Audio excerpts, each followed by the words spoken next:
Hello po, samahan niyo akong maglibot dito sa shelter. Papakita ko sa inyo ang mga rescue.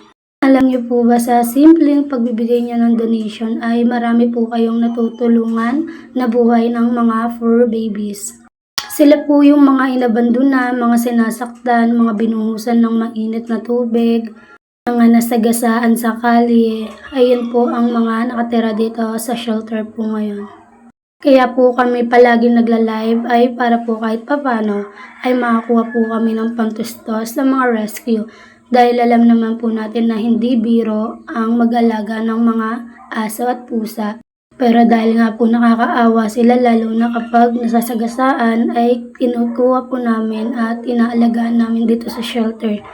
Lahat po sila ay vaccinated, mga kapon, kaya po wala kayong makikitang payat, madungis, o may sakit.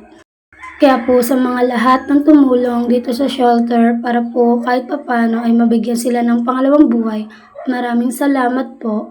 Kundi dahil po sa inyo ay siguro matagal na po kaming sumuko mag-alaga ng mga rescue namin. Sana po ay patuloy niyo suportahan ang animal shelter para po sa mga rescue na ito ng mga inabandona, sinaktan at pinabayaan. Yun lang po. Salamat!